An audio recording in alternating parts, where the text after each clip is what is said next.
علاء الدین خلجی حضرت نظام الدین اولیاء علیہ رحمہ کی بارگاہ میں حاضر ہونے کے لیے ترستا تھا کہ مجھے حضرت نظام الدین اولیاء کے حضور حاضر ہونا نصیب ہو، لیکن آپ اس کو کہتے تھے فقیر کی خانقاہ کے 2 دروازے ہیں، اگر تو ایک دروازے سے آیا تو میں دوسرے سے باہر نکل جاؤں گا، اور اگر تو نے زیادہ تنگ کیا تو میں تیرا شہر چھوڑ جاؤں گا، اللہ کی زمین بڑی وسیع ہے، تیرا وطن تیرا ملک چھوڑ جاؤں گا۔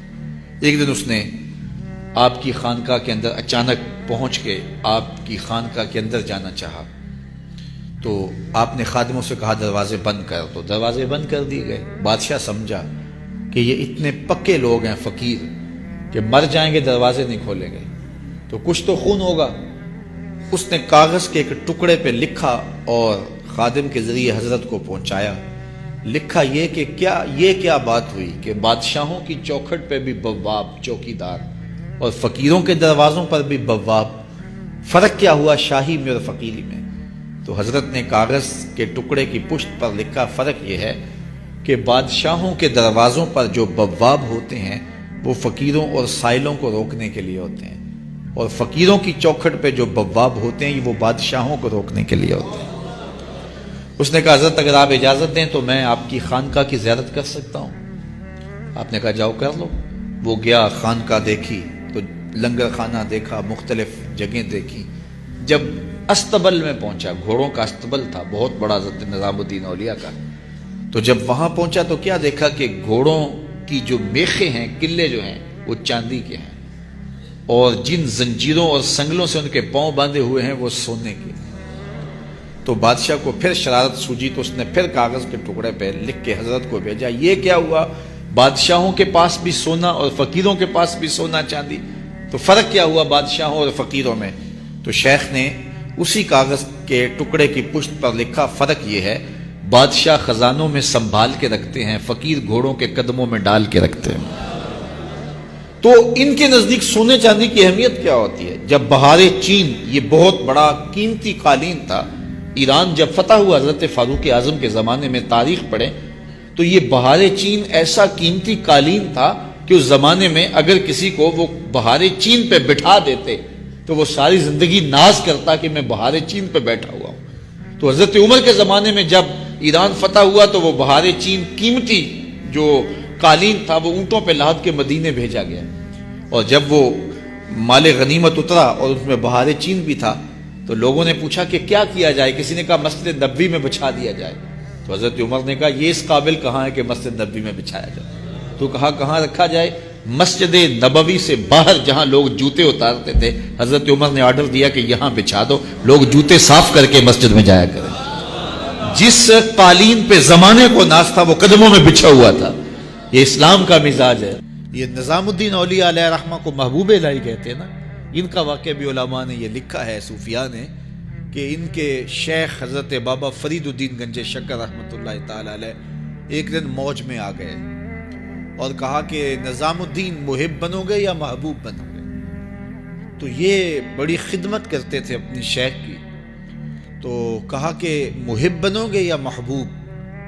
تو کہا حضرت اگر اجازت ہو تو اپنی ماں کو نہ پوچھاؤں۔ اللہ اکبر! ان لوگوں کی مائیں بھی تو صاحب آل ہوا کرتی تھی۔ تو کہا کہ اگر اجازت ہو تو اپنی ماں کو نہ پوچھاؤں کہ محب بننا ہے یا محبوب بننا ہے؟ کہا جاؤ تمہیں اجازت ہے۔ تو گھر کی طرف روانہ ہوئے، ایک آدھ دن کا سفر کیا۔ راستے میں ایک فقیر تھا مجذوب، جو راستے میں بیٹھا تھا، حالت اس کی عجیب سی تھی، تو یہ سلام کر کے گزرنے لگے تو وہ مسکرا کے بولا محب بنو گے یا محبوب؟ تو حیرت زدہ ہو گئے کہ اسے کیسے پتا چل گیا، یہ تو میرے شیخ کا اور میرا راز ہے۔ تو رک گئے، کہا کہ حضرت اگر آپ بتا دیں تو بہت اچھا ہو۔ کہا نہیں ماں سے پوچھو، جو وہ بتائے گی وہی بن جانا، اور اگر ماں نے نہ بتایا تو کل آ جانا، اسی وقت یہاں ملاقات ہوگی، پھر میں بتا دوں گا۔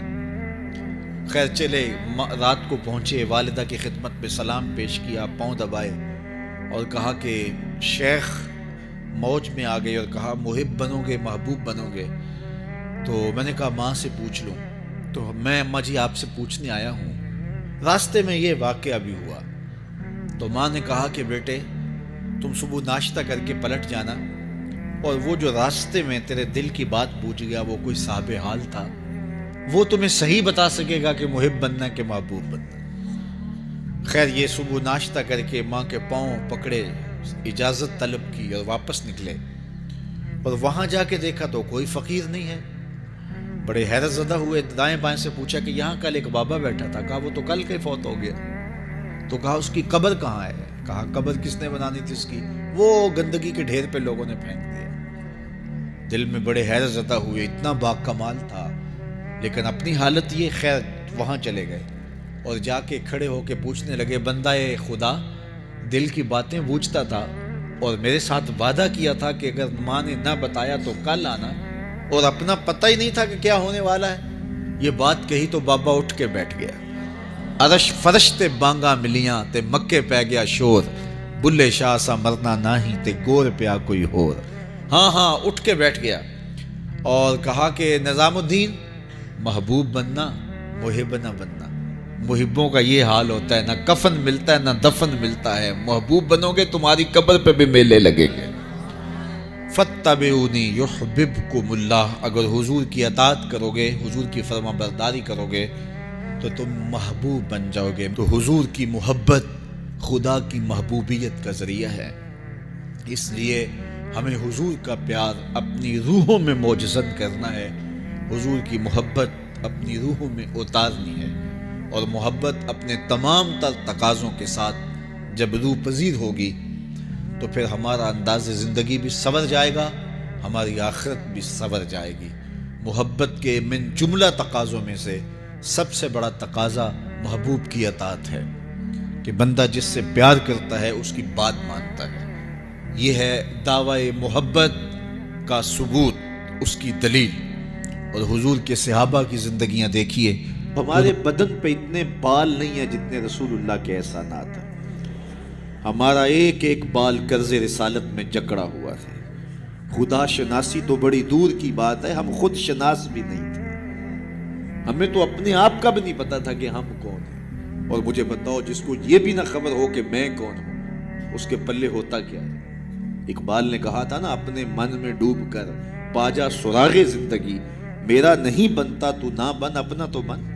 اور یہ اپنا بھی نہیں تھا، اسے پتہ ہی نہیں تھا، اسے شعور ذات ہی نہیں تھا، اسے خود آگہی کا نور ہی نصیب نہیں ہوا تھا۔ تبھی تو انسان ہو کے، اشرف المخلوقات ہو کے، درختوں کو، پتھروں کو، حشرات الارض کو، چوپایوں کو اپنا معبود سمجھتا تھا۔ انسان کی پیشانی کہاں کہاں رسوا نہیں ہوئی، درختوں کی جڑوں کو اس نے سجدہ کیا ہے۔ یہ کیچوا نہیں ہوتا مچھلی پکڑنے کے لیے جس کو کانٹے سے لگاتے ہیں، کسی زمانے میں یہ بھی انسان کا معبود ہے۔ پتھروں کو اس نے معبود سمجھا، بہائم کو، چوپایوں کو، لٹکتے پھلوں کو، برستی بارش کے قطروں کو معبود سمجھتا رہا، بادل کو معبود سمجھتا رہا، تنکوں کو، حشرات الارض کو، بہتے پانیوں کو، جلتی آگ کو اور چلتی ہواؤں کو اپنا معبود سمجھتا رہا۔ اسے یہ نہیں پتا کہ میں ہوں کون۔ اے تماشا گاہ عالم روئے تو کجا بہرے تماشا می روی، دنیا تجھے ڈھونڈنے نکلی ہے، تو کس کی تلاش میں ہے؟ یہ اشرف المخلوقات ہو کے، مقصود کائنات ہو کے، یہ اس کائنات کا دل اور کلیجہ ہو کے حشرات الارض کو، سانپوں کو، بچھوؤں کو اپنا معبود سمجھ رہا ہے۔ یہ تو میرے حضور نے بتایا، یہ تیرے معبود نہیں ہیں، تیری دہلیز کے نوکر ہیں۔ ان درختوں کو پوچھتا ہے، یہ تو تجھے چھاؤں فراہم کرنے کے لیے، آکسیجن دینے کے لیے، تیرے ایندھن کے کام آنے کے لیے، تیرے ذوق نظر کی تسکین کے لیے، تجھے پھل فراہم کرنے کے لیے پیدا کیے گئے۔ ان جانوروں کو پوچھتا ہے، یہ تو تیری سواری کے لیے، بار برداری کے لیے، تجھے دودھ اور گوشت کی ضروریات فراہم کرنے کے لیے پیدا کیے گئے۔ یہ چاند، سورج، ستارے، اجرام فلکیہ، یہ تیرے معبود کیسے ہو سکتے ہیں؟ یہ تو تیری راہوں میں روشنی اجالنے کے لیے پیدا کیے گئے۔ نہیں تو دیکھ، یہ انگلی اٹھتی ہے اور چاند ٹکڑے ہو کے قدموں میں آتا ہے، سورج پلٹ کے اثر کے وقت پہ آتا ہے، اور سڑیاں کھجوراں اگا جاندہ ہے، وہ پتھراں نو کل میں پڑا جاندہ، قطرے کو سمندر، ذرے کو ستارہ کرتے ہیں، کونین کو خم آ جاتا ہے جب زلف سوارا کرتے ہیں۔ اب انسان کی آنکھ کھلی کہ میں کون ہوں، کہ یہ پوری کائنات درختوں کو پوچھتا ہے، جا میں نہیں، تو ہی کہہ دے تمہیں اللہ کا رسول بلا رہا ہے۔ اللہ اکبر، درخت شاخوں کے بل اپنے آپ کو گھسیٹتے ہوئے سلامی دینے حاضر ہو جاتے۔ حضرت یعلا بن مرہ کہتے ہیں کہ ایک سفر سے واپسی تھی، راستے میں قیام ہوا تو حضور استراحت فرمانے لگے تو میں حضور کے پہرے کے لیے کھڑا ہو گیا۔ دور صحرا میں ایک درخت تھا، وہ ہلنے لگا، پھر جڑوں سمیت اکھڑا اور شاخوں کے بل اپنے آپ کو گھسیٹتا ہوا میرے برابر آ کے کھڑا نہیں ہو جاتا۔ میرے لیے بڑی حیرت کی بات تھی، لیکن کوئی تھا نہیں کہ اس سے بات کروں۔ خیر تھوڑی دیر کے بعد وہ اپنی جگہ سے چلا اور جہاں سے اکھڑا تھا وہی جا کے نصب ہو گیا۔ حضور بیدار ہوئے تو سلام عرض کرنے کے بعد میں نے پہلی بات یہی عرض کی، میں نے کہا حضور وہ سامنے والا جو درخت ہے تھوڑی دیر قبل اپنی جگہ سے اکھڑا تھا، شاخوں کے بل اپنے آپ کو گھسیٹتا ہوا یہاں آیا، رکا، جھومتا رہا، پھر واپس چلا گیا۔ حضور نے حیرت کا اظہار نہیں کیا، میں تو سویا تھا، تفصیل سناؤ، کوئی آندھی آئی، کوئی جھکڑ آیا، کوئی طوفان آیا، کیسے اکھڑا؟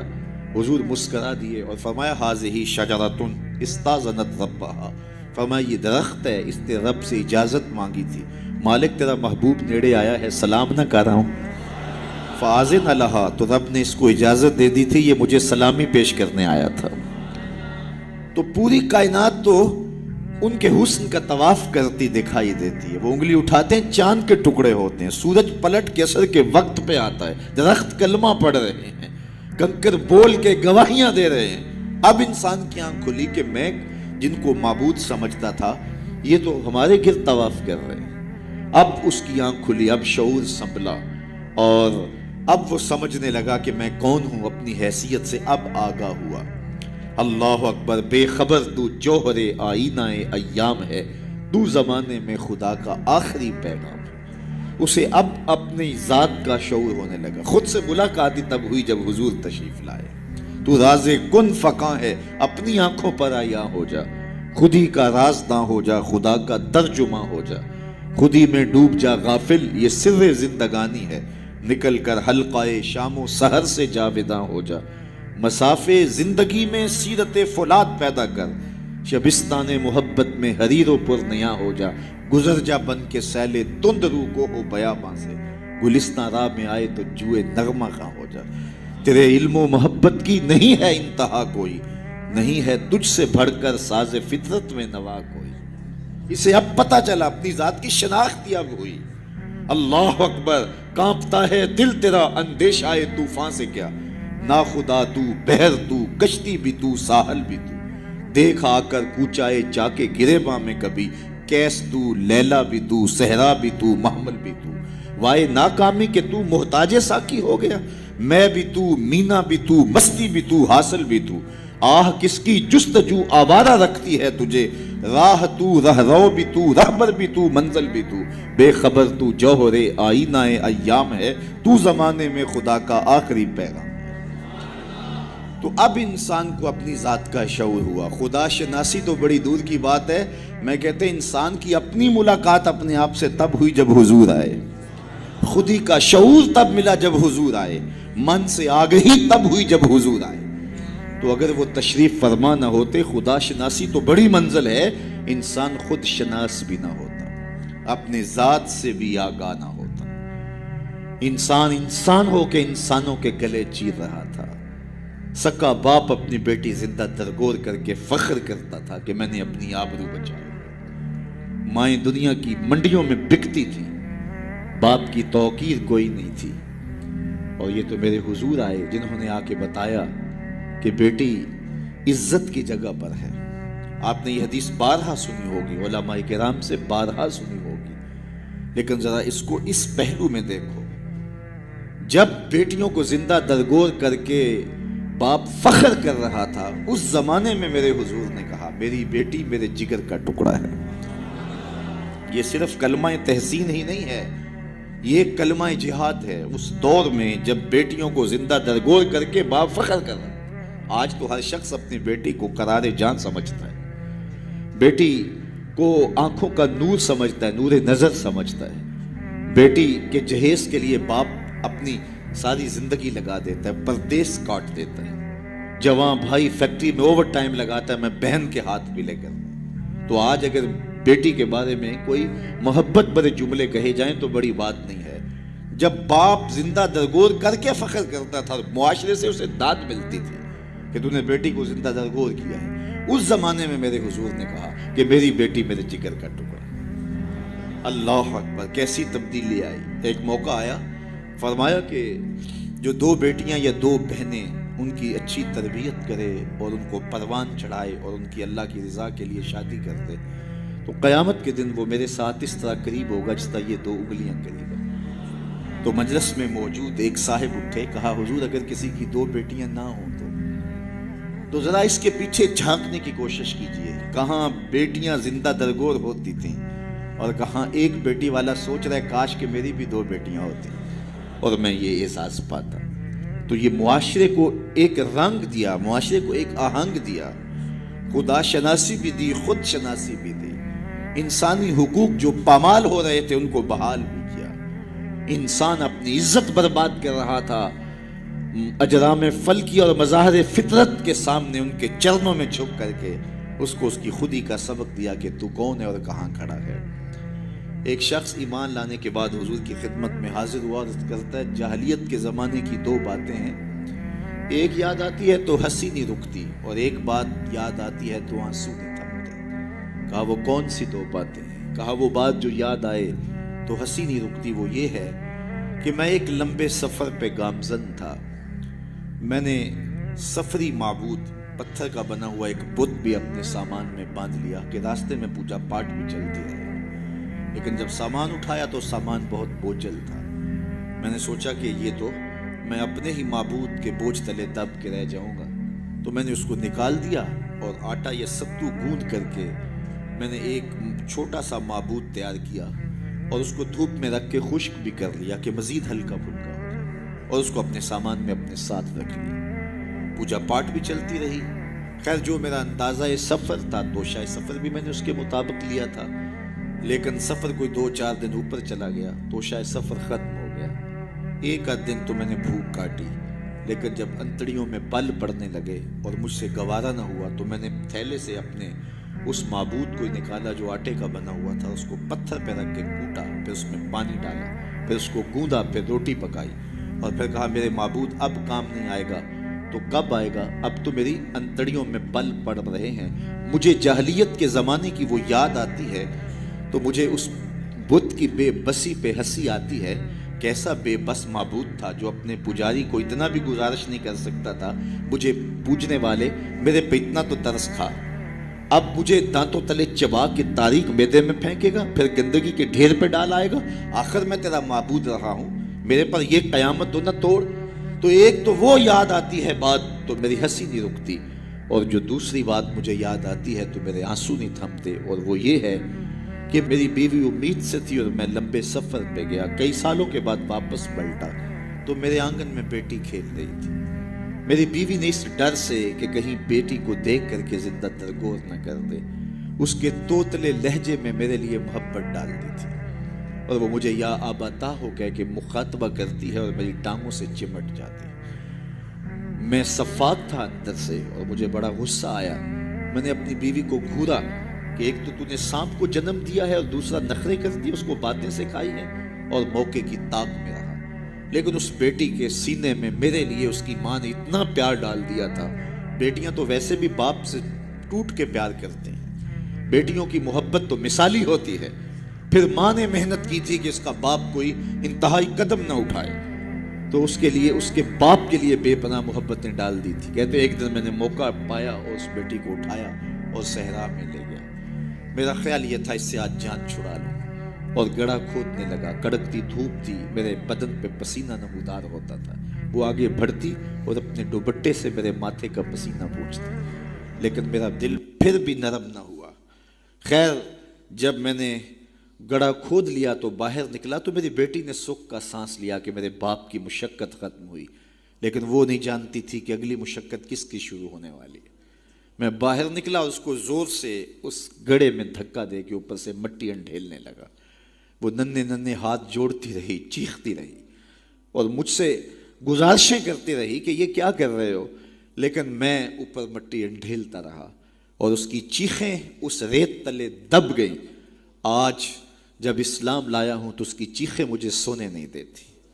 عرب کے ریگزاروں میں دبی ہوئی معصوم بچیوں کے سسکتے آنسو اور اس کی روتی آنکھیں کس کو پکار رہی تھیں؟ بیواؤں کی چیخیں فریاد کر کر کے کس کی منتظر تھیں؟ یتیم کس کو ڈھونڈ رہے تھے؟ کس کے منتظر تھے؟ زمانہ آنکھیں فرش بچھائے ہوئے کس کا انتظار کر رہا تھا؟ وہ جس کے نام پر داؤد نے نغمہ سرائی کی، وہ جس کے ذکر پر شاہ سلیمان نے گدائی کی. دل یحییٰ میں رہ گئے ارماں جس کی زیارت کے، لب عیسیٰ پہ آئے واز جس کی شان رحمت کے، جو بن کے روشنی پھر دیدہ یعقوب میں آیا، جسے یوسف نے اپنے حسن کی نئے رنگ میں پایا. نہ دانم آ گلے خنداں چے رنگ و بو دارت کہ مرغے ہر چمنے آرزوئے او دارت. ہر کوئی منتظر ہے، کوئی ہاتھ پھیلا کے کہہ رہا ہے ربنا وابعث فیہم رسولا. مالک آنکھیں بوڑھی ہو گئی، اب اس رسول کو بھیج بھی دے. حضرت عیسیٰ تو بولے مبشرم برسول یاتی من بعد اسمہ احمد، چلو نام بھی بتائے جا رہا ان کا نام احمد ہوگا. زمانہ منتظر تھا، پوری دھرتی انتظار کر رہی تھی. بیواؤں کی چیخیں اور یتیموں کی آہیں اور معصوم بچیوں کے دبے ہوئے آنسو جب ریت سے پکار کرتے ہوئے عرش الہی کو جنبش دینے لگے تو اللہ کو دکھی انسانیت پہ رحم آیا. آمنہ کی آغوش میں محمد عربی تشریف لے آئے. ناگہاں ساکن ہواؤں پر روانی آ گئی اور چمن کے پتے پتے پر جوانی آ گئی. آج زانوئے ازل نے صبح پہ انگڑائی لی اور مسکرا کر ایک کرن نے ہاتھ میں شہنائی لی. مخزن اسرار قدرت کے امی پیدا ہوئے، غل ہوا دنیا میں ختم المرسلین پیدا ہوئے. ایک بہار پھیلی نا، ربی ویسے بھی عربی میں بہار کو کہتے ہیں، ربیع الاول آغاز بہار. کہا محبوب تو محبوب ہے اور محبوبوں کو بہاریں ہی سجتی ہیں. جب گلیاں چٹکنے لگیں گی، غنچے مہکنے لگے گی، جب کائنات بہار بن جائے گی، جانے بہار بن کے تشریف لے آنا. تو ان کی جلوہ گری، ان کی تشریف آوری انسانیت پر اللہ کا بہت بڑا احسان، اسی لیے اس کو جتلایا اور کہا لقد من اللہ علی المؤمنین اذ بعث فیہم رسولا. تو یہ احسان عظیم ہمارے اوپر ہوا. اتنی بڑی نعمت، وہ نعمت عظمیٰ جس کے لیے نبی منتظر رہے، نبیوں کی ٹیمیں منتظر رہیں، اور ہم نے کوئی آرزو تو نہیں کی تھی. وہ تو منتیں مانتے رہے. بحیرہ راہب کہاں بیٹھا تھا، نستورہ کہاں بیٹھا تھا، کہاں کہاں منتظر ان کی راہوں میں لوگ بیٹھے تھے. شب ہجر کی سختیاں کوئی اس سے جا کے پوچھے، تیری راہ تکتے تکتے جسے صبح ہو گئی ہے. زمانے منتظر رہے، صدیاں منتظر رہیں، لوگ راہوں میں بیٹھے رہے، ہم نے کوئی انتظار نہیں کیا. آنکھ کھلی، ہمارے والد صاحب مؤذن کو مسجد سے بلا لائے. انہوں نے کان میں آ کے کہا مبارک ہو، تو حضور کا غلام بن کے آ رہا ہے. شاہوں سے ملا ہے نہ تونگر سے ملا ہے، اللہ کا عرفان اسی در سے ملا. اوروں کو ملا ہے تو مقدر سے ملا ہے، مجھ کو تو مقدر بھی تیرے در سے ملا ہے. تو یہ ہماری خوش بختی، ہماری فیروز بختی کہ ہمیں وہ محبوب نصیب ہوئے جس کے لیے زمانے تڑپتے رہے، ترستے رہے، منتظر رہے، آنکھیں بچھی رہیں، تمنائیں بیتاب رہیں، آرزویں مچلتی رہیں، لیکن وہ جانے بہار بن کے تشریف لے آئے. اب جب حضور تشریف لائے ہیں، پھر صحابہ نے تو حد کر دی نا، اپنا سب کچھ ان کے نام پہ لٹا دیا. کہا آپ کے دین کا جھنڈا لے کے اٹھیں گے اور دنیا کے آخری کنارے تک پہنچیں گے. پھر تابعین نے وہ جھنڈا تھاما، تبع تابعین نے وہ جھنڈا تھاما. اس شخص کی کہانی ہم نہیں بھول سکتے جو گھوڑے پہ بیٹھ کے اللہ کے نام کی دعوت دیتے ہوئے آگے بڑھا، آگے دلدل آ گئی، زمین ختم ہو گئی، تو گھوڑے کی باگیں کھینچ لیتا ہے اور کہتا ہے مالک میرے جذبے تو جوان تھے، تیری زمین ہی ختم ہو گئی. اس پہ اقبال نے کہا تھا دی اذانیں کبھی یورپ کے کلیساؤں میں، کبھی افریقہ کے تپتے صحراؤں میں، دشت و دشت دریا بھی نہ چھوڑے ہم نے، بحر ظلمات میں دوڑا دیے گھوڑے ہم نے. تو وہ ہمارے اسلاف تھے. آج میں اور آپ حضور کے میلاد میں آئے ہیں. ہم ایک لمحے کے لیے اپنے باطن میں اتریں، اپنے اندر اتریں اور سوچیں کیا ایک محفل سے حضور کی محبت کا حق ادا ہو جاتا ہے؟ کہ ایسے ہاتھ لہرانے سے حضور کا محبت کا حق ادا ہو جاتا ہے؟ کڑک دار نعرہ لگانے سے حضور کی محبت کا حق ادا ہو جاتا ہے؟ کیا لوگوں کو بلائیں، دعوت دیں، کھانے کھلائیں، بریانیاں کھلائیں تو کیا حضور کی محبت کا حق ادا ہو جاتا ہے؟ آئیے اگر حضور سے محبت کرتے ہیں تو سر سے لے کر پاؤں تک حضور کی غلامی کے رنگ میں رنگے جائیں۔ ہمارے استاد فرمایا کرتے تھے یہ نہ ہو کہ لوگ تمہیں پوچھیں تمہیں کون ہوتے ہو اور تمہیں بتانا پڑے کہ ہم مسلمان ہوتے ہیں، یہ دیکھو مذہب کے خانے میں اسلام لکھا ہے۔ فرماتے تھے صاحب کسی کو پوچھنا نہ پڑے، تجھے بتانا بھی نہ پڑے، تیری وضاحت، طرز زندگی، انداز معاشرت ایسا ہونا چاہیے تو دور سے آ رہا ہو لوگ پہچان کے کہیں وہ دیکھو آقا کا غلام آ رہا ہے۔ نور آنکھوں میں تو چہروں پہ اجالے ہوں گے، مصطفیٰ والوں کے انداز نرالے، دنیا میں بھی ان کے دم سے مقدر چمکا، محشر میں بھی ان کی رحمت کے حوالے ہوں گے۔ تو یہ میری اور آپ کی فیروز بختی کہ ہمیں وہ رسول اور نبی نصیب ہوئے۔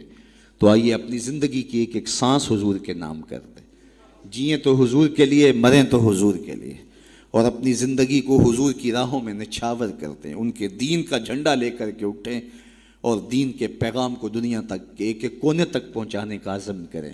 اور وہ کیسے ممکن ہوگا کہ ہم اپنے انداز زندگی کو تبدیل کریں۔ جب کوئی شخص صالحیت کا لبادہ پہن لیتا ہے تو پھر وہ زبان سے نہ بھی بولے، وہ سنت و سیرت کا پیکر گلی سے گزر بھی رہا ہو تو وہ بھی تبلیغ کا رنگ ہوتا ہے، وہ بھی ایک انداز ہوتا ہے، دعوتی انداز ہوتا ہے۔ لیکن اگر میں زبان سے دعوت دین کی دیتا رہوں اور میرا رویہ، میرا عمل، میرا کردار، میرا لہجہ، میرے اخلاق اس کی نفی کر رہے ہوں تو میں حرف حرف منافقت کر رہا ہوں۔ اس لیے مجھے اپنے رویے کو، اپنے طرز زندگی کو، اپنے انداز معاشرت کو حضور کی سنت